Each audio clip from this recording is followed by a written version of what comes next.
So today we feel like reviewing Porter by Founders and Burke and Hare. We like mixing dark movies with dark beer, and this should do the trick.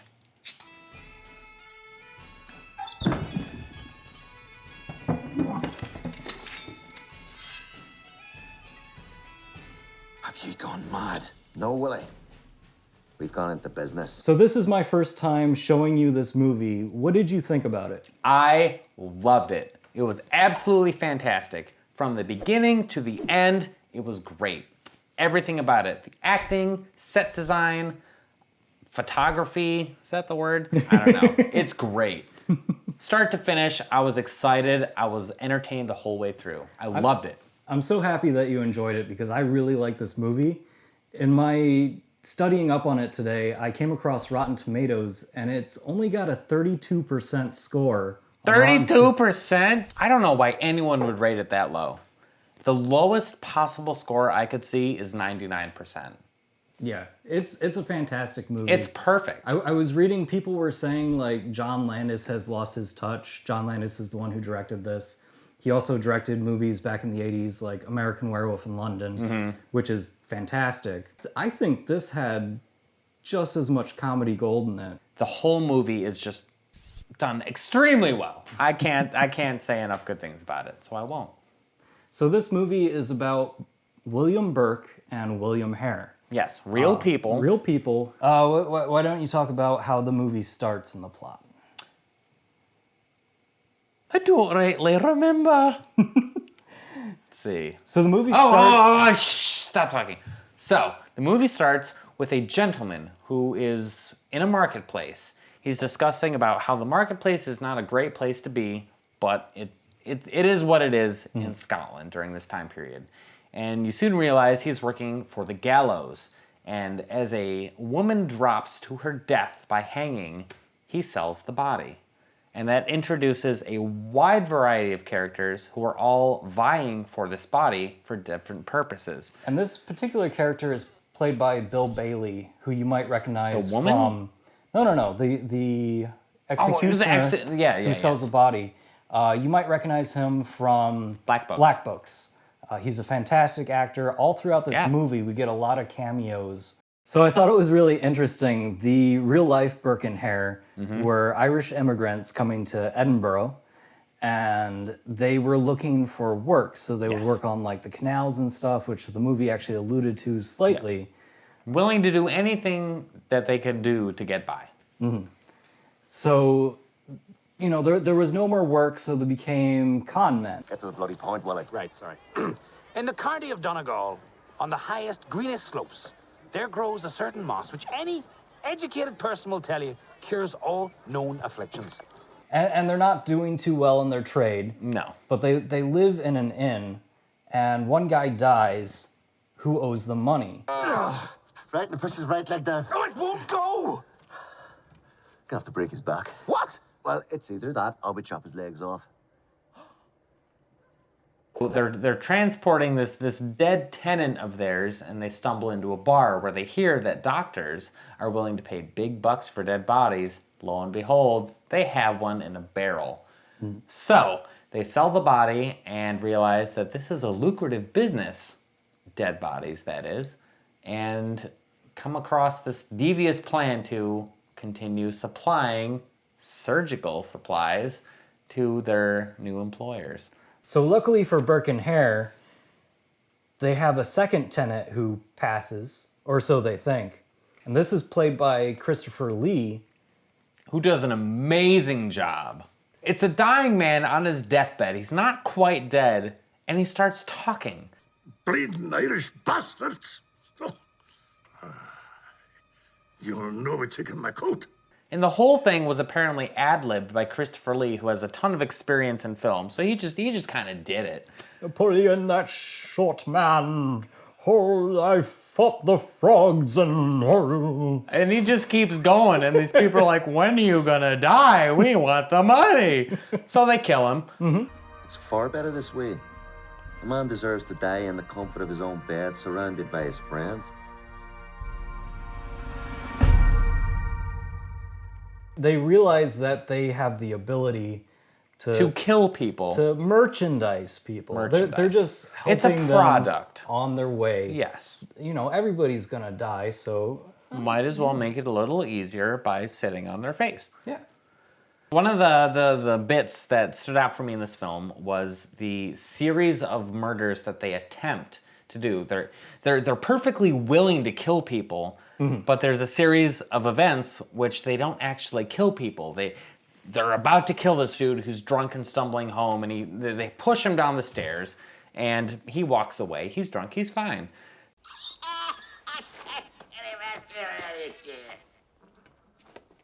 You're a nice man. There's another scene where they're chopping down a tree to stop a carriage so they can kill the inhabitants of the carriage, and the carriage It just goes off a cliff, and they're just like, well, shit. Can't collect the bodies now. And there's another scene where there's a large drunk man walking home, and they try and stop him and kill him, and Yep, he has and a heart attack because he's terrified. They have their knives and hammers. I mean, he sees a person just go, "Ugh!" and he dies, and they're like, well, I guess we can use these bodies. Did we really kill them? I thought it was interesting because they're trying out these different methods, and Simon Pegg, who plays Hare, is kind of uncomfortable. Brilliant actor. He doesn't want to chop up bodies and stuff. Right. He's got some kind of conscience. Between the two murderers, he's the better one. So Burke and Hare go into this bar and they're drinking. And a woman who is a former prostitute is also drinking with her friends. And she comes up with this brilliant drunken idea to recreate Hamlet using all women actresses. And she stands up and makes a big statement. Hey, I need money for this. It's going to be great. And Hare, Simon Pegg, sees this beautiful drunken woman and immediately falls in love, which I think we can all agree would happen because... maybe to you. Someone's had a few too many. Anyway, so he begins talking to her and they develop a relationship based around the idea of, hey, I'm going to make this play. You have money now. And She doesn't know where it's coming from. She has no idea. But Simon Pegg begins to fall in love with this character. And that's a big plot point for the rest of the movie is their relationship. And it's really sweet. And it makes the character of Hare very endearing. He's a murderer. He's more innocent. We start to feel for Hare, even though he's killing people. He's a killer, but he's so cute. He's a lovely man. Unlike Andy Serkis. No, he can go to hell. Actually, I love Andy Serkis in this, and he's so well known for working behind all these CGI characters. Yeah. But I wish he would be actually... Right, exactly. His acting ability is really top notch, and it's a shame that he's hidden behind CGI. So Burke and Hare realize that although lucrative, the business of murdering has its drawbacks, as a local law enforcement official starts to investigate the disappearances. And Hare is already feeling kind of guilty. Yes. He's on board with it, but he'd rather not. He would rather not kill people. And Burke comes up with this brilliant idea, which he gets from his lady. Yeah, his wife. Yes. Played by Jessica Haynes. Yes. Lucky comes up with a funeral store. You want to sell bodies? Open up a funeral parlor. People bring in dead bodies. They don't need to see them buried. They don't care. The militia has the evidence. They have the photograph book. Yes. So also minor plot point is the King of England, which is also Scotland, says, I will give a huge amount of grant money to the scientist who presents me with something brilliant. And so Dr. Knox decides to create a map of the human body. And obviously artist renditions aren't going to be perfect, so he uses photographs. And in doing so, he creates an amount of photographic evidence of these murders. The Frenchman who was taking photographs for Dr. Knox is interesting to me personally because I've read a little bit about the history of photography, and the earliest known photograph that we have is a French photograph. And this isn't, the film depicts a time period which includes the dawn of photography as an art form, as a technology. And it's really neat that they include this little nod to history. The true fact is that photography, modern photography, started only 10 years prior to Burke's death. Really? Yeah, I didn't know and that. the first medical photography, like shown in this movie, Yes. was 11 years after his death. Interesting. Okay. So, and it's a little funny too, because the photography of that time would have taken like 24 hours to expose. And they were shooting on metal plates. Right. It was primitive photography, and for the light to interact with the chemicals needed to produce a picture would take a long time. It started on pewter plates, which created a very primitive image, like it could only be seen in certain lights, and then they progressed to silver and so on. Until and it was now, good for cadavers because they don't move. But the whole idea of this taking place during that time is totally bogus. Wouldn't happen.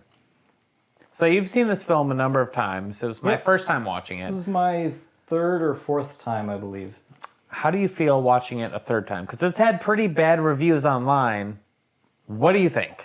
I don't get it. I find it funny every time. Watching it with somebody else is like watching it with you tonight. Yeah. We were laughing all the way through. It's a great movie. People were saying that the jokes weren't timed right or something. I don't get it, because like maybe it's just like American viewers because of their accents or something, but Could be. I mean, like for me personally, I love British humor. yeah, I like grew up with Faulty Towers, Right, yes. and Good Neighbors. Bit of Brian Laurie. That dry British humor is amazing, and this isn't as dry as a lot of British humor can be, but I feel like it caters to both audiences. And there's like- a lot like of sight gags. There's John a lot Landis of wordplay. directed it, so I feel like American viewers should get it. Yeah, it's great. So you've seen it a number of times, and it still stands up. Oh yeah, definitely. It was my first time watching it. I didn't know anything about the history. I didn't know that it was a real story. I was laughing the whole way through. The dramatic scenes were perfectly done. The humor scenes were even more so, if you can get more than perfect. A thing I do have to say is it's supposed to be a dark comedy, but I don't really get that dark comedy. Yes, it had some dark material to it, Yes. but I feel like All of it's- the murders are it's played out as fun, gags. It's fun, it's light, it's not gruesome. So people going into it looking for like a dark comedy might Yes. not be satisfied, but it's a funny movie. Right. If you're looking for a specific type of comedy, say dark comedy, you might not come across as saying, "Hey, this is a great example." But if you're looking for funny, this movie delivers 100%.